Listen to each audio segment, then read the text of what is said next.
Greetings folks, Steve here, and I'm here to update you once again on the progress of my race car program with Goldie, the 2JZ swap Datsun. And I do got a couple things to report, got to get you guys caught up on what's been going on.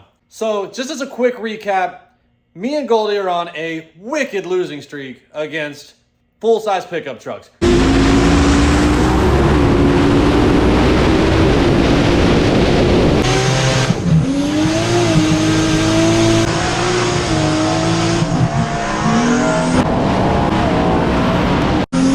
We're just getting slapped around by these big bastards left and right, and something's got to change. There's got to be something we can do with what we have to kind of tweak things and make them a little better. But it took me a little while to get there. As you guys, if you've been following along, I haven't made a video in a little while because I've kind of been going through it, kind of down in the dumps, hard to get motivated. Went through some phases, all right? I won't go into it a whole lot for you guys, but it included just some soul searching, you know? Things like non-alcoholic beer showing up in my fridge. Things like raw, unpasteurized milk in the fridge. Fresh eggs from this lady with chickens that we know. Seltzer waters. Daily exercises on the crusty old mountain bike that's been on the side of my house for 2 years. Really had to get my mind in a good place to where we can come up with a plan, make some changes, and turn this thing around. Because as of right now, I'm sitting number 4 in the Grudge Nation Grudge list. And we have to maintain that position. Just real quick, I'll go into the Grudge list with you guys. I joined a Instagram group chat some time ago that's got like 60-something members in it, all just Grudge racers in the DFW area of varying ability or speed or capacity in some regard or another. And so a member of the Grudge chat, 007 Promotions, has taken it upon himself to keep a track record of all the racers' performances, their wins, their losses for the 2025 calendar year. So he has been keeping track of this. Goldie had a busy winter the beginning of the year, and man, we were kicking a lot of ass, and we got a lot of points there. At the end of the first quarter, Goldie was coming in the number 2 position on the top 5 Grudge racers in Grudge Nation. Now, this doesn't mean that Goldie was the second fastest car. That's not how this is done. It has nothing to do with who's the fastest car and everything to do with who's the best Grudge racer, who's locking in races that they can successfully win, and who's making the most earnings throughout the season. So Goldie was sitting at number 2 after the first quarter. Quarter 2 was not great. We were not doing much. We were struggling with the car, having lots of issues. I'll go a little bit more into that in this video. But here we are in quarter 3, and we got to make something shake. So after a lot of my struggling, I figured out I had just tires that had been heat cycled too much. They had some tread left on them, but they just weren't working like they used to. Got some new tires in the car, and it did start to work better, but I'm still far from where I need to be at this point, where I used to be. The car is still missing something. So my approach was this. I need suspension that is adjustable and tunable, and that's the direction I went. So it's a 280ZX. There's not drag suspension out there. I can't go grab some Vikings off the shelf or some Minskers and get this thing set up to do drag racing. That's just not going to happen. So I'm left with some options here where I can either, one, find like a proper drag shock and then just modify the hell out of my suspension from scratch, fabricating pieces to make it work, do like a different lower A-arm that could support a shock for a Fox body or something like that. And the thought definitely crossed my mind. But there's a lot of unknowns there for me. That's really a daunting task. And you start messing with suspension geometry and stuff can get weird. And it sounded a little too daunting to me. So instead, what I chose to do is I found a company that makes a coilover shock for the 280ZX. Now, keep in mind, this is like low boy stance type stuff. Like, these are import guys that just want to be low and the ride is stiff as hell, and that's what they want. And a coilover is something that just lets them lower the car, slam it on its nuts, and just make it ride like shit. And they're happy with that. So I reached out to a company called Sika and asked them if they could make me a shock. And I'm like, look, I understand y'all don't make drag shocks, but this is what I'm doing with the car. They do offer varying levels of valving. So I'm like, make it loose. I want a loose car. Give me the softest springs you can give me. right off the bat, they're like, we're not really sure what you want. Like, the springs you're asking for sound too soft. We're worried you're going to have an issue. Long story short, I'm like, just tell me what you can. And it wasn't cheap. Like, it wasn't nothing. But it wasn't, you know, $5,000 like a set of Minskers. But I spent a couple of grand on this set of shocks, pretty much knowing I was going to have to either modify them myself, change up spring options, or send them back to have them revalved or something. Like, I basically knew going into this is a gamble, but they would have fit on the car right away. They would have given me ride height adjustable capabilities. They would have given me camber adjustment on the front capabilities, which the car's never had. It's always been really camber negative on the front. And they were double adjustable, meaning we can adjust compression and rebound. And so I rolled the dice and I got the coilovers. We got them installed in the car. This is how that went.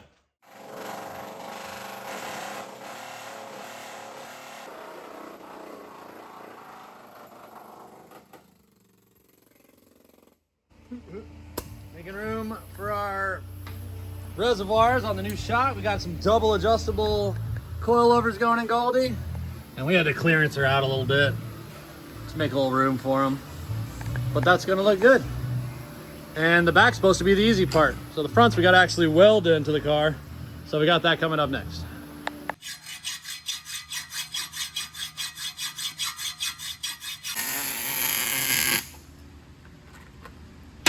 Yeah, that's the speed there. Sweet.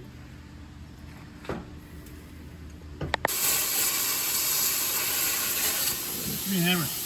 Damn, bro, that's a good looking circle over here, dog. Give me a hammer. That's in Japan. Petty hammer.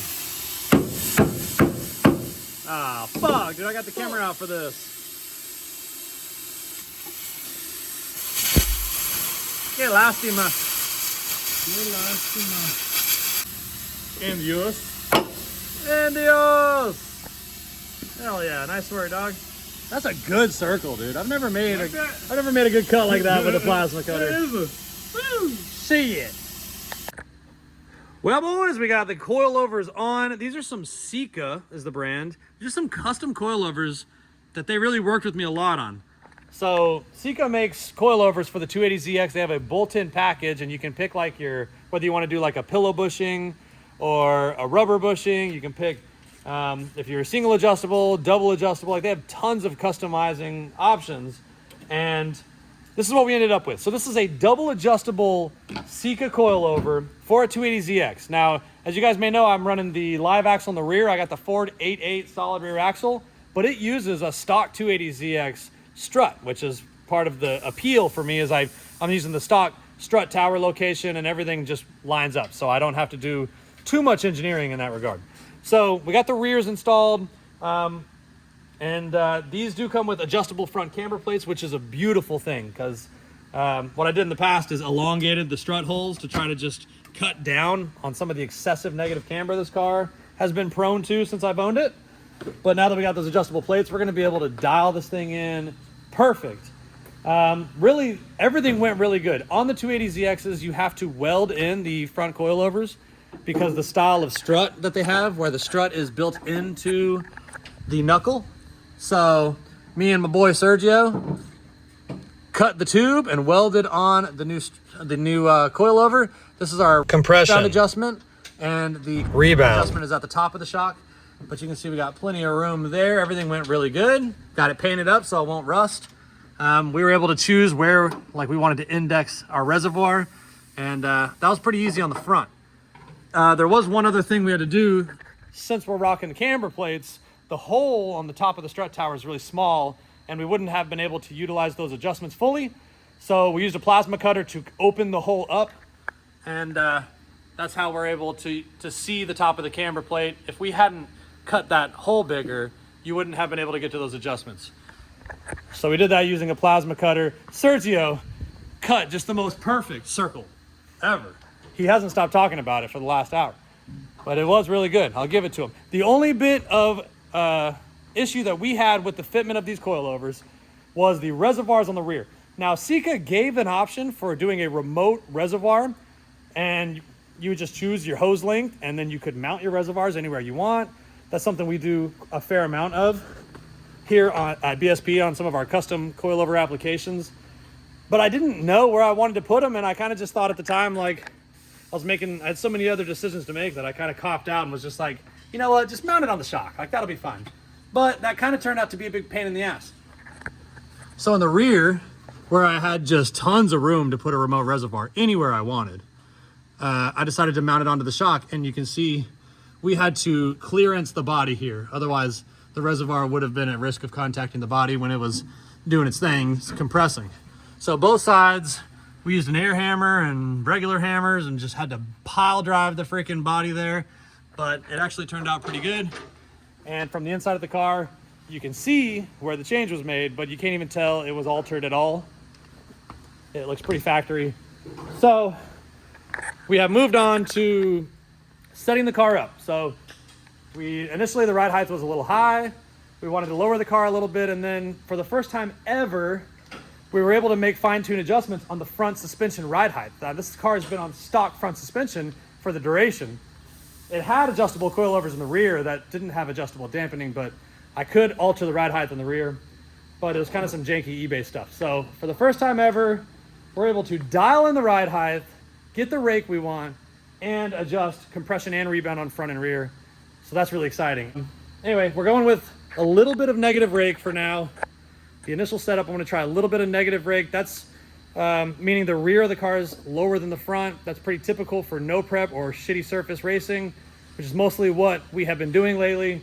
So we're going to try that. Not excessive. It's not, you really can't even tell looking at the car, but it is about 1/4 of an inch lower in the rear than it is in the front. Just to kind of promote more weight transfer, we're going to get weight back to those back tires and keep it there. And that should help us at Yellow Belly for the next step of for the next thing we attempt, which is going to be just getting this thing dialed in at Yellow Belly. I was immediately not satisfied with how stiff the car was. I could tell the springs were way too hard, so I had to change it up before anything. All right, so we are back in the garage. We got the new Sika coilovers installed. You can come in and get a closer look at these if you need to, son.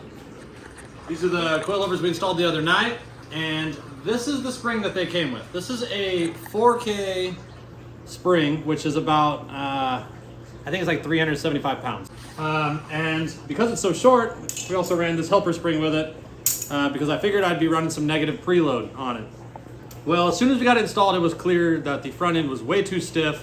From full droop to setting the car down, the spring would only compress about 1 inch, which is not very much. For drag race applications, we really want a long spring that will travel a whole bunch. So this is the spring we're going to be installing now. This is a spring that I got to replace both of these with. We're not going to be using the helper spring any longer. So we're just going to be using this spring. This is a 150-pound spring. So 400 pounds, 150 pound. And of course, if we're going to go to that much lighter of a spring, it's going to compress a lot more. So we have to get a much taller spring. So that's what we're going to be trying out. I got about 5 inches of range on this shock. I did the spring research on my own. I think this is going to be perfect to give it about 3 inches of total compression from droop to ride height. That's going to give us about 3 inches of total rebound possible and about 2 inches of compression.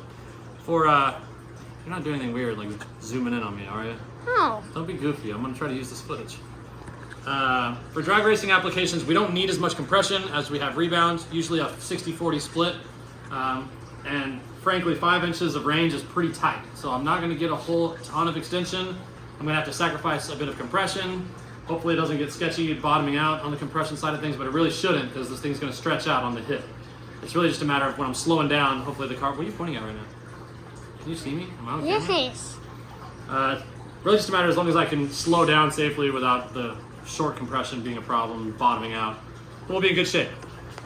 So I'm going to get the new spring on here. I already got this side done. We're going to throw the new spring on this one and set our ride height back to where it was before. I don't plan to put it back on the alignment machine or anything. As long as I got the same ride height, my ride height shouldn't change. So we're going to get this buttoned up, and tomorrow we should be heading out to Yellow Belly to try it out. I was able to make a shakedown pass that went pretty good, and the 60-foot looked promising, damn near a personal best. But I found some weak points.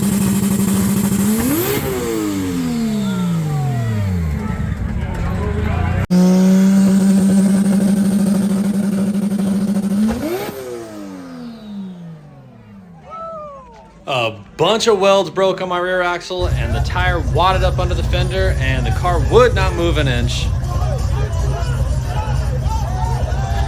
Hey!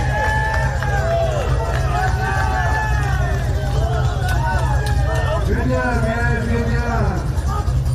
The people's track. Yeah, we'll figure it out when we go there. All right, y'all, so last night did not go great. Broke the car real bad, and it was a whole shit show trying to get the car on a trailer because the tire was rolling up under the fender. The axle's completely dislodged, and so the car couldn't roll. So it was a big deal trying to get on the trailer. Luckily, just the Yellow Belly crowd just cannot be beat. Specifically, my teammates who are I've just gone above and beyond to be helpful. It's just insane how much they try to help. Like, it just doesn't even make sense to me how people in the racing community can just be so helpful, you know, just want to help. It's really humbling. Getting the car on the trailer, we eventually got it up there. It's my teammate's trailer because his has a winch and my winch doesn't work, so we switched trailers, put my car on his trailer, which is much nicer than mine, so it's not an even trade. I gotta give this thing back. But anyway, here's what we're dealing with. Car's on the trailer, I got it towed home last night, and it's not gonna roll off without some changes. So here's the current situation. So you can see the ladder bar on the right side has come off of the axle. It broke at the welds, and the axle tube on this side.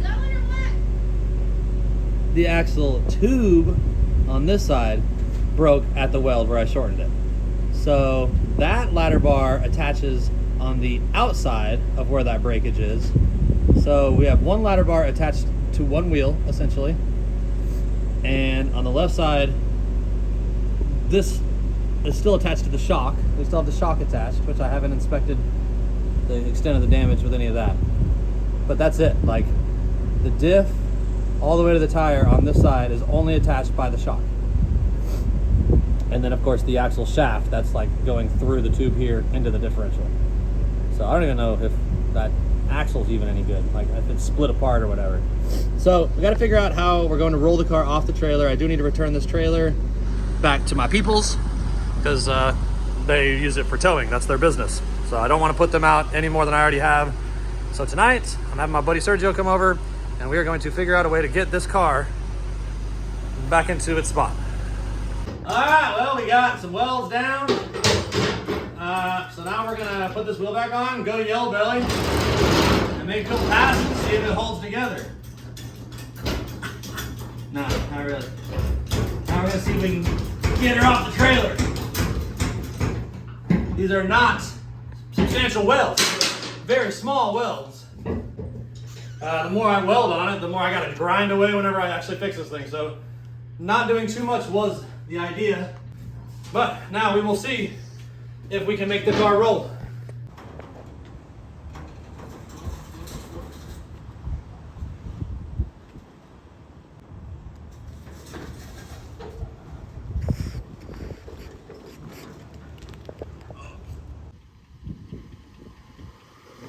Watch this, guys. This is gonna be so cool.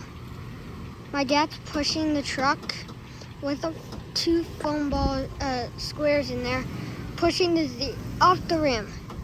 So I would have preferred doing this. Oh, what? It's starting to slip. Oh, it's starting to slip. Hold on.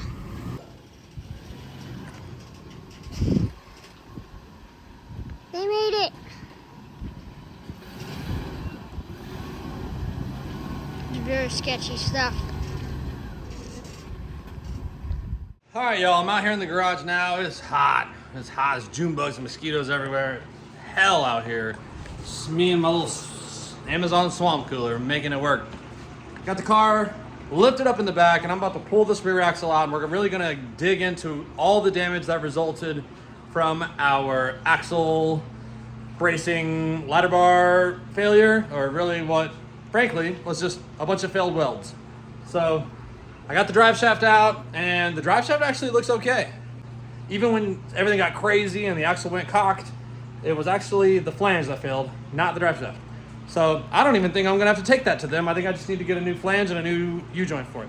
So that's that, but I'm gonna go ahead and get the axle out of the car and we'll take a good look at what all failed, and we will talk about what we're gonna do to keep this from happening, because this is very concerning. I'm very glad that the failure happened on the starting line and not halfway down track. This is certainly a situation that would have caused a loss of control. I'm still, I'm counting my blessings here, but luckily it all happened at the starting line. Car was barely moving. Tire has a little cut in it. We'll see. I'll assess that a little closer when the time comes.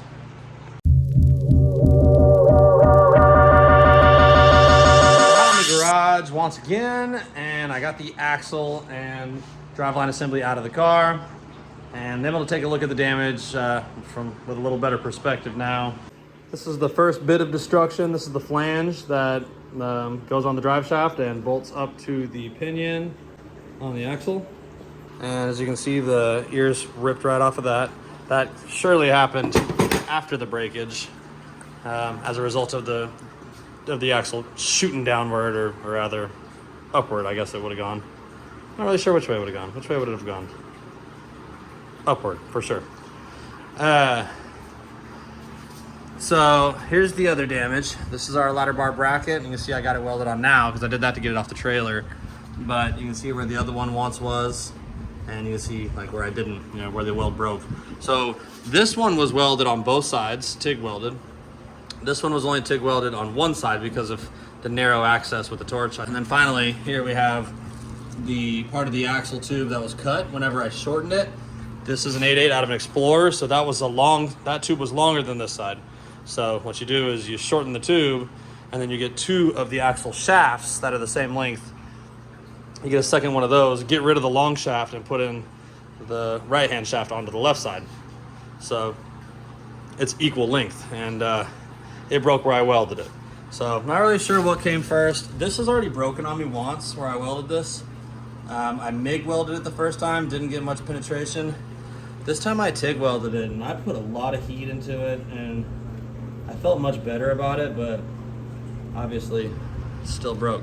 So I'm not really sure what happened first, whether that one gave way, put tremendous strain on this ladder bar bracket here, because once that sheared, this ladder was still attached to the car and the tire, but there was nothing holding this whole axle except this bracket. And the torque would have still been trying to rip this thing in a circle. And I think what probably happened is that weld broke, then it ripped these off, and then it broke the flange on the diff. But anyway, I got a lot of work to do to try to get this straightened out. First thing I'm gonna do is just put it back together. I gotta come up with a plan on the axle tube. Obviously just a weld alone is not enough. I need additional metal to bridge the gap, and gotta hold that all together. So I gotta figure that out. I'm just gonna be welding these back on, the ladder bar brackets. So I'm gonna cut that bullshit off and clean it up real good and get it welded on again. And then I need to find some sort of means to wrap it around the back. I'm gonna be finding some sort of straps. I don't know if I'm gonna find a good shape, like a C-shaped piece of metal. While I'm in here doing all this, it's clear that we identified some issues. I really wanna reinforce these on both sides too. These are where the coilovers bolt on, and they're for sure gonna be under pretty significant pressure at times. So I'd really like to gusset these, at least add a little gusset on either side, just to tie it in just a little more, add a little bit more weld to it. I don't necessarily think these need to go all the way around the tube, because they're really only seeing one force, and it's up and down. I don't know that I need to add a ton there, but I would definitely like to add something to those. And then another thing I gotta acknowledge here is these are the same welding strategies or welding practices I used to tie on right here. And that's kind of the same deal as the back. I welded both sides for one of them, and you see the weld's kind of lumpy. That's a tough spot to weld. So I really need to add some more material to that. I'll probably end up pulling both the seats out and going all the way around that bar. So I really want to reinforce those, make sure that they're all strong, because we're not going to go any slower.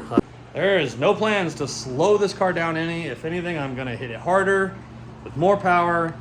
I've got an engine here that it's gonna do way more than what this engine is doing. So I gotta, like, this was a good eye opener. Like, I'm glad I'm able to see this now because I don't want any issues in the future. So unfortunately, I have to do more than just repair it and improve the areas that failed. I also have to consider other areas that were done in the same manner that could succumb to the same failure and get ahead of that and reinforce those as well. So it's gonna be kind of a pain. I think my drive shaft is okay. I think the diff is okay. So I should be able to just get a flange, put a new U-joint in the drive shaft, and then the rest is just metal work. Big projects like these can be daunting. Sometimes it's hard to just get going on it, just knowing how much work you gotta do. But the advice that I give myself, what I remind myself of, and the advice I give others is, when it comes to big projects, step one is just get started.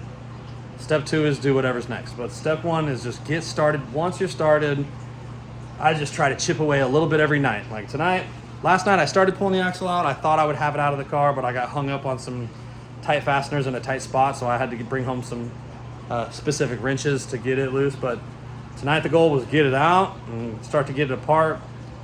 And I'm just gonna kind of go from there. I know some parts I need to order. I know I got some things planned out. So tomorrow, like, if I could just do a little something every day, then it won't be long before it's done, before there's light at the end of the tunnel. But like, it's best not to like look at the finish line. Like, I don't like to look for the finish line. I just look at what's in front of me and I just think about what's next. And we're just gonna chip away at it. And it's frustrating, it sucks, especially at this time of year. Like, this is race season, everybody's turning up, everyone's getting to the track and calling each other out, and I can't be part of that right now. So I'm gonna be down at least a couple weeks. Hopefully no more than that, 3 tops. But we're gonna make it stronger than ever. We're gonna do this the last time right now, and we're not gonna look back. And any issues we have in the future are not gonna be freaking weld or diff related. Well, I've been working on getting the axle sorted out in the Datsun, and basically I've got it back to square one now. So we welded the ladder bar back on, put some nice heat into the brackets here, and then I got the axle tube welded, as you can see here. So the welding on the tube didn't go great. A lot of contaminants, a lot of junk boiling up out of it. Took a lot of persistence to really grind it down and clean it up to a acceptable level. And honestly, I'm not thrilled about it, especially having failed at that point twice now. You just kind of hit these spots where you just battle. And like, it's weird, like part of the tube will just go perfect. You'll get a nice clean puddle. You'll just be filling, and everything goes great. And then you hit a spot where there's like a little volcano, just opens up like that. And then you're like, shit, and you go over it again, and this puddles over, and then and it just keeps happening. And like, you can't get it to stop. You grind it all the way, clean it, acetone it, wire brush it, just clean it until you're blue in the face, and then you go over it again, and it just keeps doing it in that spot. It's really frustrating.